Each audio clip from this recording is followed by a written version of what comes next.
सत्यकेला पक्षर आपण को स्वागत। बालेश्वर जिला प्रशासन पक्षर जिला स्तरीय भारतर राष्ट्रगीत वंदे मातरम 150तम वर्ष पूर्ति उत्सव अनुष्ठित हो जाइछि। एही राष्ट्रगीतर 150 वर्ष पूर्ति उत्सव जिलापाल ऑडिटोरियम ठारे पालन अवसर में आयोजित कार्यक्रम में जिलापाल श्रीजुक्त सूर्यवंशी मयूर विकास जातिर पिता महात्मा गांधी प्रतिमूर्ति में माल्यार्पण करने सहित अध्यक्षता करथिले।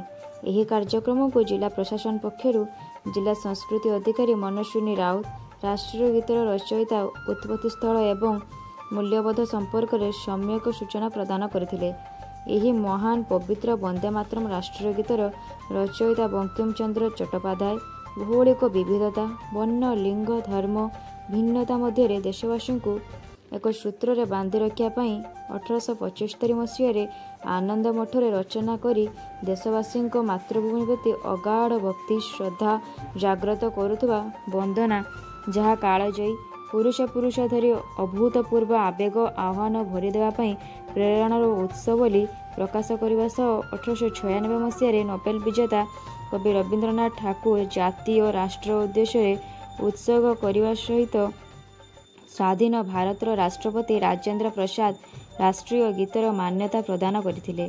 एही उत्सव रे राष्ट्रीय गीतर रचयिता उपर एक क्षुद्र चलचित्र प्रदर्शन होइथिला।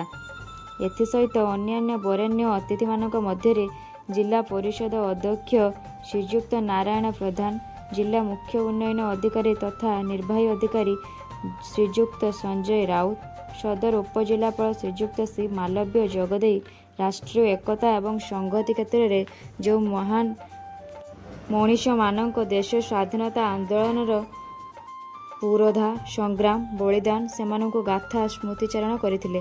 धन्यवाद।